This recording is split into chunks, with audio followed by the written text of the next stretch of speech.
Peace and love, family. This is the Hope Helping Our People Elevate YouTube channel where we have podcasts, interviews, study classes, and more. We have our sponsors of the Investigative Research Committee. And so this one today, as I always say, if you're new to the channel, hit that subscribe button. If you're a returning viewer, as I always say, thank you for checking the content out. Thank you for helping me build this platform up. But today we're going to go over people like Francois Bernier, Melville Herskovitz, and how they strip the people of their nationality, identity, ancestry, heritage, birthrights, and more. But we're going to deal with the term, in legal term, consanguinity. And so I'm sure this is a term some of y'all may be familiar with, some of you may not be familiar with.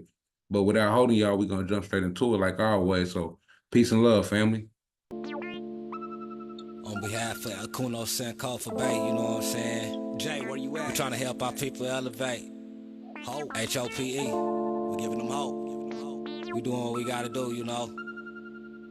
Every day, one step at a time, man. We gonna make it happen. Helping our people elevate. Yeah. Sometimes I practice focus, thought, and meditate. I'm trying to come with other ways to help our people elevate and seeking knowledge, make me levitate. The lifted mental state is what results from how we orchestrate. This for the family's sake. Let's self-reflect and self-evaluate. And every day, make sure the steps you take, you calculate. Receive a master's fate. I know I can't exist without the hate, but that's okay. I balance that with higher self today. Success is on this way, and after that, my flesh can pass away.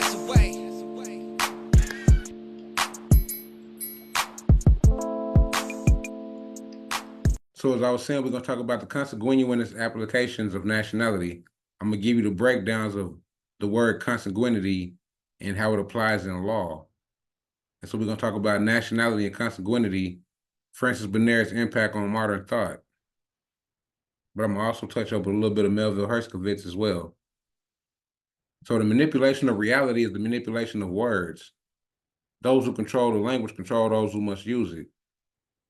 When we deal with consanguinity or consanguineous, its legal definition deals with kinship, blood relationship, the connection or relationship of persons descended from the same stock or common ancestor. And this is a quote from Philip K. Dick here. It says, the basic tools for manipulation of reality is the manipulation of words. If you can control the meaning of words, you can control the people who must use them. And so again, the manipulation of reality is the manipulation of the words. Those who control the language control those who must use it. Francois Bernier, as I've spoken on in many of the Father of the Modern Race paradigm lessons that I put on her, Francois Bernier is his New Division of the Earth that he wrote in 1684. Bernier divided humanity into several categories based primarily on skin color or other physical features. Bernier described white people as inhabitants of Europe, North Africa, and parts of Asia, like Persia and India, as being of fair or white complexion. Black people, this category primarily included the people of sub-Saharan Africa. Bernier noted their skin tone is associated with the certain physical features like curly hair. And so if you had curly hair and darker skin tone, you were classified as black. Red people, this category referred to the indigenous peoples of the Americas. The term red was used to describe their skin tone. Brown people, Bernier used this term in the inhabitants of Southeast Asia, including places like the Philippines, the part of Malaysia, and Indonesia. Yellow people. This category generally referred to the people of East Asia, particularly Chinese and others with similar complexion.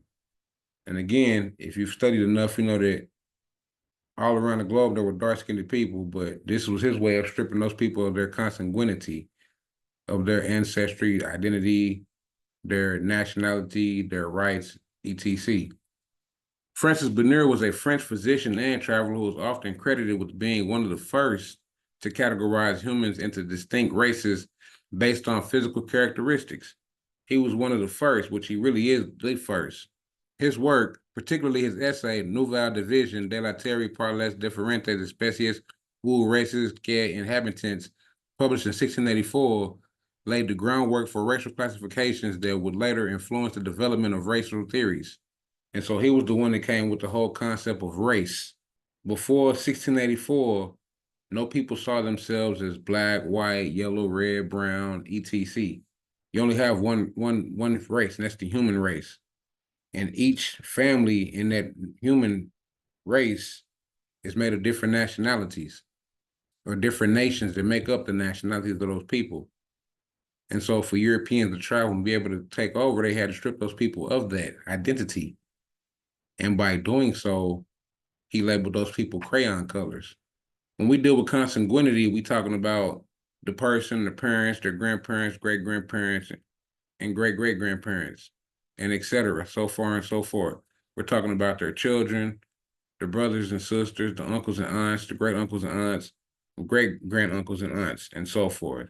We're talking about the grandchildren, nieces and nephews, first cousins, second cousins, third cousins, and so forth.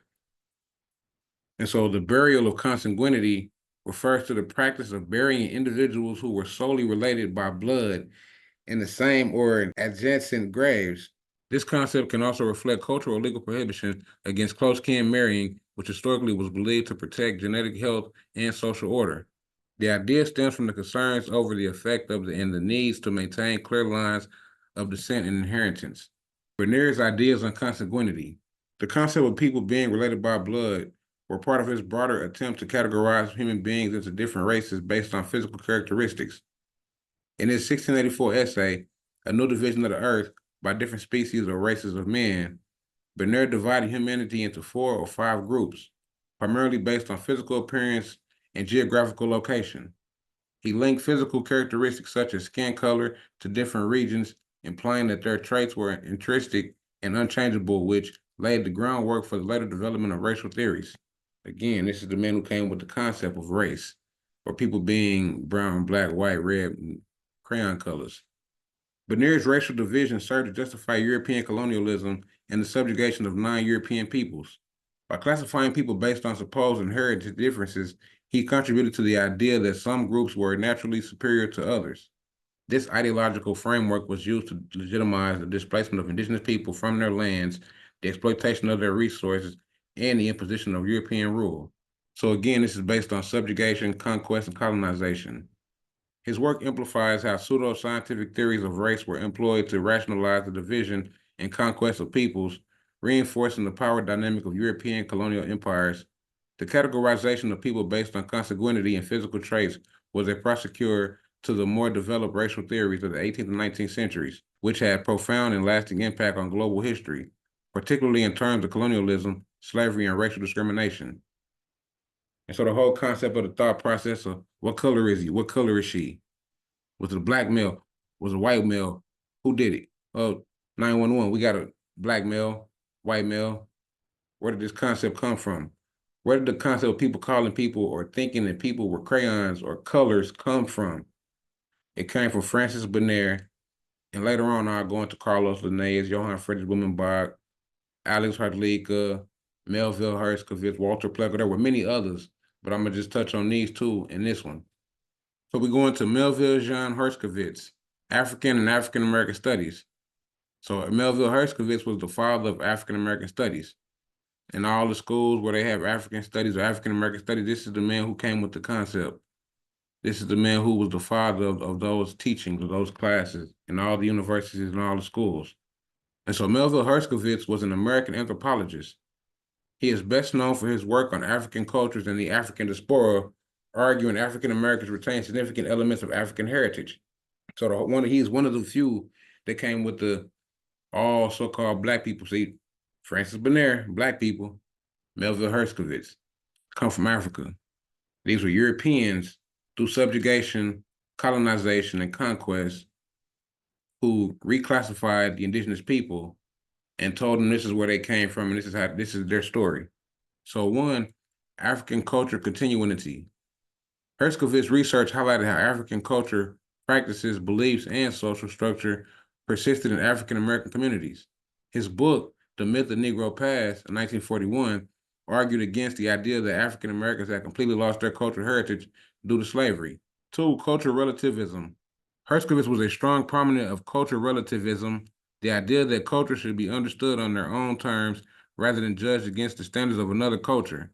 This perspective influenced his approach of studying African and African American cultures. Three, interdisciplinary work. Herskovitz worked cross-disciplinary boundaries, incorporating anthropology, history, sociology, and political science. He founded the African Studies program at Northwestern University, which was one of the first of its kind in the United States. Four, Legacy. Herskovits's contribution laid the groundwork of the academic field of African studies in the United States. His work continues to be influential in the studies of African diaspora and the African American culture. Again, the whole concept of black, so-called black people coming from Africa, Francois Bernier, Melville Herskovits. They stripped us from our indigenous identities. Melville Herskovits' connection to consanguinity. Herskovits' works often involved the studies of kinship systems, which naturally included the concept of consanguinity, the relationship by blood, or common ancestry. In his studies of African societies, Herskovits examined various kinship structures, including the rules surrounding marriage, family organization, and descent. He explored how consanguinity influenced social organizations, inheritance, and the transfer of cultural practices. And like the last video I put out, I talked about how the so-called Africans brought country music, they brought their music and influence to the United States, how they brought their music with them to the Americas. And so again, this is what they're studying, the consanguinity, the connection between the two. In the context of African diaspora, Herskovits also studied how the African kinship practices, including attitude towards consanguinity, were adapted or maintained among African American communities. His research demonstrates the persistence of African cultural elements in the Americas despite the disruption of slavery and colonization. So our summary on Melville Herskovits is the connection between Melville Herskovits and consanguinity, which lies in his anthropological research on kinship systems in African and African descendant populations. His work provided insight into how consanguinity influenced social structure and cultural practices both in Africa and in the African diaspora. For example, in many African societies, kinship is a fundamental organizing principle, and rule about marriage, such as whom one can or cannot marry based on consanguinity, are central to maintaining social cohesion. Herskovits' work helped to highlight the diversity of these systems and how they differ from European norms, or what Europeans thought were normal. His legacy is both celebrated for its groundbreaking contributions and critiqued for its limitations, especially regarding his interpretations on African culture through a Western lens. Consanguineous, its legal meaning, of the same blood. Consanguineous comes from the Latin word meaning of the same blood, and that's exactly what that word means. This word applies to everyone who is a blood relation. A mother and father are not consanguineous, but they are both consanguineous with their biological children, meaning that the parents don't share the same blood, but the child shares the blood of the parents. And so we're going to go into some legal terms, Webster's unabridged dictionary terms, and then the etymological terms, which etymology deals with the origin, but we're going to go into the terms for consanguineous. We're going to finish it up with these terms that deal with consanguinity. And so where you see a 1, it's going to deal with the Black's Law Dictionary, 2 is Webster's Dictionary, 3 is etymology dictionary. And so again, consanguinity. Consanguinity deals with kinship, blood relationship, the connection or relationship of the person descended from the same stock or common ancestry. That's the Black's Law Dictionary. When we deal with Webster's Dictionary, it's unabridged, meaning unchanged, is original.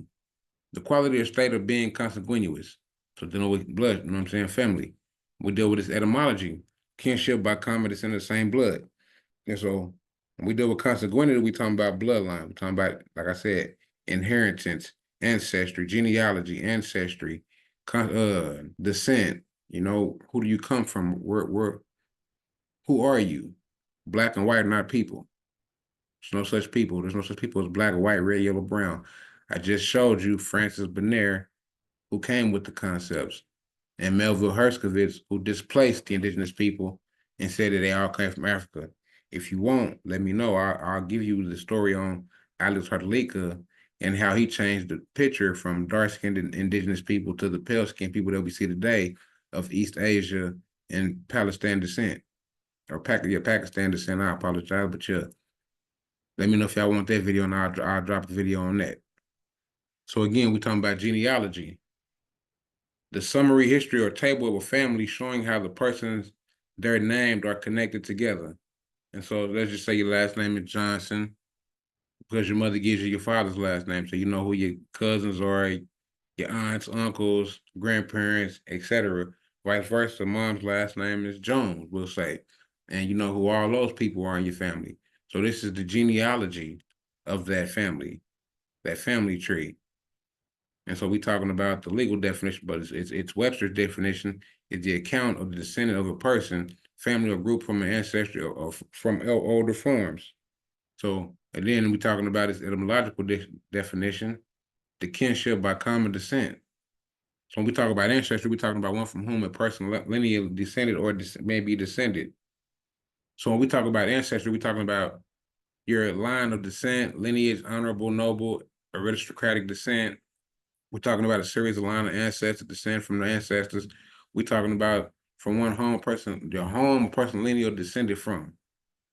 What land did you come from? So when we look at Webster's unabridged 1828 Dictionary of American, it deals with the copper-colored people found by Americans, later applied to European descents. And let's talk about a national. Those who know that we identify as Moorish nationals, we go by our nationality. So what makes you a national? What is nationality? And so a national pertaining to or relating to a nation as a whole, commonly applied in American law institutions, laws or affairs of the United States, or its government, as opposed to those of several states, So a national and a citizen are not the same. Of or relating to a nation. Well, what is a nation? A nation deals with nationalities. And so is China a nation? Is Japan a nation? Is Nigeria a nation? Is Australia a nation? Their people have nationalities, so they would be a nation. Of or pertaining to a nation or a country regarding to as a whole, established and maintained by the nation peculiar to a whole people or country. And so black and white are not nations. Those are not nationalities. And so black and white are not a nationality. A descent, who do you descend from? Again, what's your nationality? Who are your ancestors? So your descent is a hereditary the succession to the ownership of an estate by inheritance. Why you don't have no inheritance? Because you lost your identity. Or by an act of law, as distinguished from purchase. Who was purchased? So-called black people during slavery. So who were purchased? You lost your descent, you lost your ancestry, you lost your nationality, you lost your identity, you lost your genealogy. Derivation from an ancestor birth lineage. We say we from Africa, but there's 54 nations in Africa. So if you are from the motherland, as they call it, what nation did you come from? Are you Zimbabwean? Are you Nigerian? Are you Egyptian? I mean, what nation did you come from over there? There's 54 countries over there. Which one did you come from? Genealogical extractions from an original or progenitor, meaning that your genes came from an original source. Black is not an original source. Black was made in America. White was made in America. We're talking pedigree, your lineage, descent, and succession of families, line of ancestors from which a person descends. Genealogy, an account or register of a line of ancestors, family relationships. Who you come from? Slaves? That's what the Europeans taught us. Well, who were we before that? As I broke down in another video, slave comes from the word Slavic. So we couldn't have been that. We've been prisoners of war. But not knowing who you are, you've been stripped of that because you've been a prisoner of war. But we're talking about the origins and the history of something as distinguished ancestry. The record purity of breed of an individual or strain. Genealogical table or chart. Again, who are you? Black and white is not a people. Your parentage. Who are your parents? Your nationality comes from your mother. What nation did your mother come from? That's the womb you came from. So what nation do you belong to? Like I said, your parentage, we talking about the kindred in the direct descending line. Descent from parents or ancestors, lineage, a person or noble descent. Parental conduct, parental relationship exhibited in the recognition and care of children, meaning descent or derivation from parents' lineage. Again, who were your ancestors? What accomplishments did they have before conquest and colonization, before subjugation? As I went over in the beginning. Lineage, race, progeny, family, ascending or descending, line of descent from an ancestor, hence family, race, stock. a descent and line from a common progenitor, a group of individuals tracing descent from or a common ancestor. Line of descent and ancestors, lineage, everything all these words keep having the same meanings in them, the same words in them, showing you the connections and consanguinity and why it's so important. So like I said, family, we dealing with consanguinity. We talking about ancestry, nationality, birthrights, your lineage, your descent, your genealogy. Who are you? Black and white are not people. We've been miseducated over here. You have millions of people talking about the white president and the black criminals, and all this foolishness. And the age of information is out there. Black and white, blue, green, yellow, brown, whatever, they're all adjectives. They're not nouns. They're crayon colors. They're not people. So with that being said, make sure you hit that like button, leave a comment, let me know what you thought about the video. I'll catch you on the next one. Peace and love, family.